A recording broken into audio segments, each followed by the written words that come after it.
When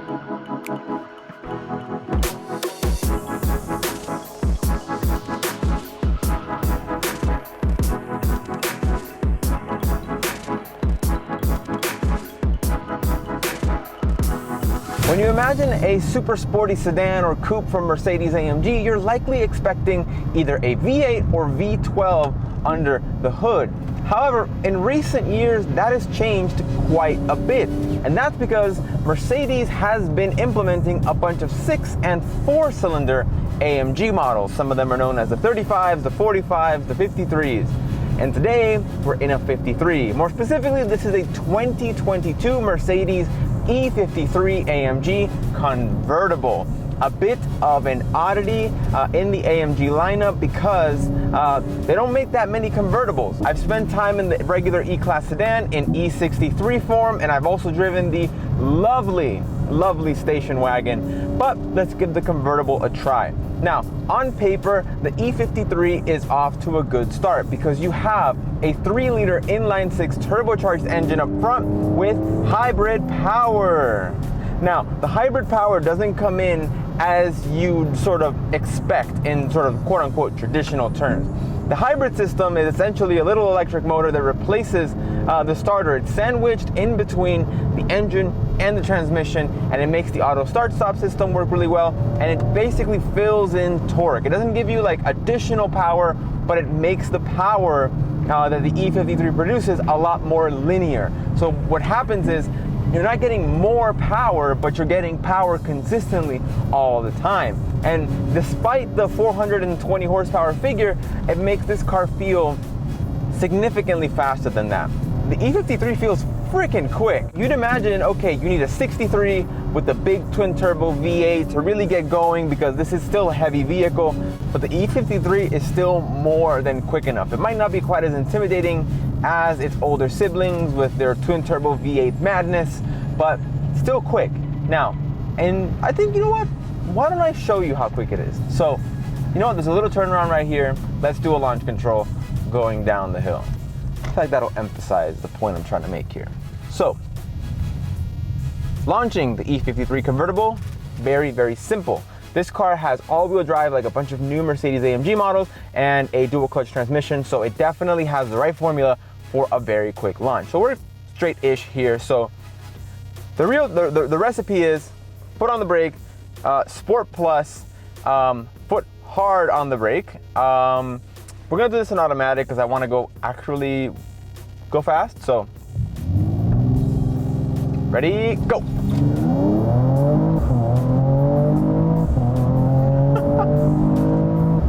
Whoa, that's kind of interesting. Like the transmission really kind of shoves you in the back, despite being a pretty good dual clutch. So it's quick. Now it's only when you get up here in the canyons and you really start pushing the E53 that you notice the power difference between this and its V8 powered siblings. Now it is there, you can tell, because the V8 powered ones, and I'm talking about the sedan because you can't get the coupe with a V8, which is a little unusual, but I'm sure there's a good reason for that.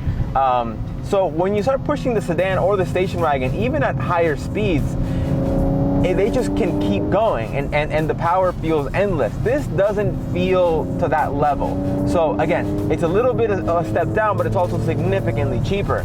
So E53 in the canyons, I think, is the right amount of power for this chassis, and for this weight, and for this type of car, but it isn't scary power. It isn't power that is going to overwhelm you or anything like that. It's very linear, very easy to use, but not really scary, intimidating, and as a consequence, it's not as exciting, I would say.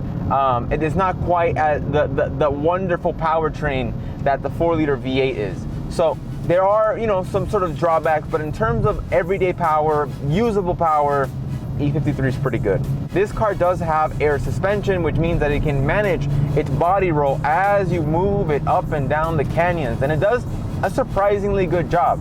Even though this car is a convertible E-Class, which is enormous, its air suspension does a great job of keeping it in check in these corners. You can definitely feel a tendency for it to want to understeer, and you can definitely feel the weight when you throw it into a corner.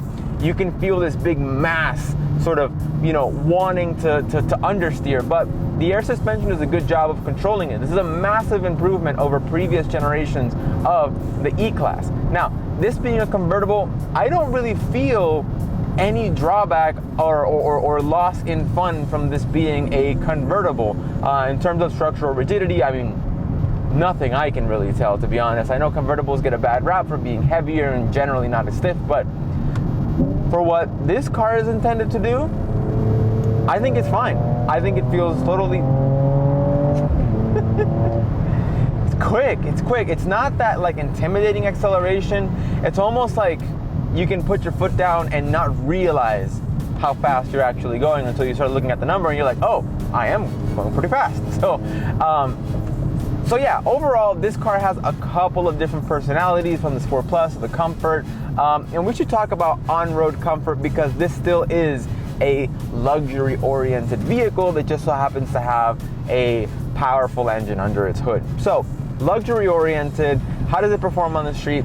It's great, honestly, very comfortable. The suspension is fantastic. With the air suspension is fantastic. The one downside I have with this car is it actually comes as a result of it being a convertible, and that's that the sound deadening isn't as great as you would want from a car at this level and this price point. Again, not a huge deal. In most scenarios, it's fine. It's just kind of when you get on the highway, you can hear a little bit more intrusive noise than you'd like. But thankfully, you put on stereo, you put on your music, and it really becomes sort of a non-issue. Now, price. This car comes in at $105,000, which is a lot. This car has almost $20,000 in optional extras. So we're bringing it from a price tag in the high 80s to a 105, which is it's a lot of money for an AMG without a V8 under the hood. But I'll try to explain where those optional extras have gone. So this car, this wheel is an optional extra with the Alcantara. The leather, the black Napa leather, that's an optional extra. You look at the dash, we have carbon fiber absolutely everywhere. That's an option. I believe that's under $3,000. The leather is another option. The color, the exterior color, this matte blue paint, as you might have guessed it, is an optional extra. And it's one that costs almost $4,000. I think it's totally justified. I was expecting this paint finish to cost significantly more than that. So I was pleasantly surprised that it's not that expensive, especially when you're considering a car at this level. So would I get this color? Yeah, this color's sick. I think this color really, really works. And I think in a sea of E-classes, finished in boring colors that, not Mercedes' fault, it's what people buy, black, white, and silver, this matte blue one is sick. And I think it looks great, it looks the part. And I think it also, and this might, no offense, but I feel like it really helps sort of youthen up the car. It makes it feel a little bit less grown up as the more serious color tones.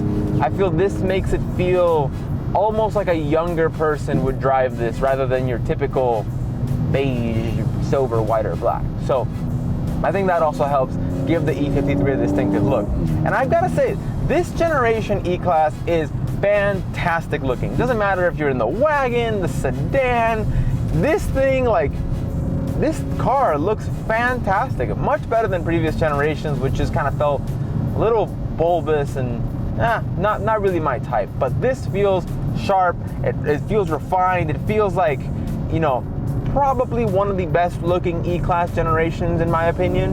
And that again works to the favor of this car because it's so striking to look at and it's beautiful. And then you add in the paint, you add in those optional matte black AMG wheels, and it really ties in the package together. Oh, almost missed it. There is a little spoiler on the trunk, which again just gives it a little bit more of a stylistic, sporty edge. Now, one thing that stands out about the 53 versus the 63 models within the E-Class range is that the 53s have those round exhaust tips, whereas the bigger E63s have the more squared off exhaust tips. So that's a really easy way to tell them apart. Otherwise, the noise. This does have an active exhaust system, which sounds good. Once you let off the throttle at high enough RPMs, it'll pop.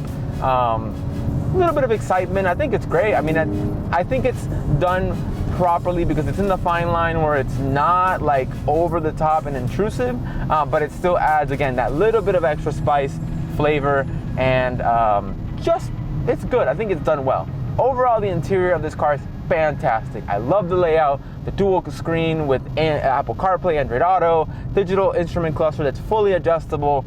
Man, this car is done really, really well. It gets all the fundamentals, the basics of what makes a great luxury convertible. It gets it down pat. It does a really, really good job. So, pros: fun to drive, great powertrain, good interior.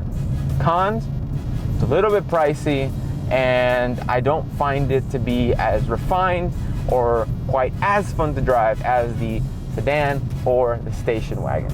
So, with that, I want to thank you guys all so much for watching this video. Please make sure to like and subscribe to the channel. We have a ton of supercar content coming along the way, so you'll want to make sure to stick around for that. Also, please let me know what you'd like to see. I'm open to tackling any car, brand, anything that you want to check out, and you want to see a bit of a in-depth review around the canyons here. So with that, thank you for watching. I'll catch you on the next one.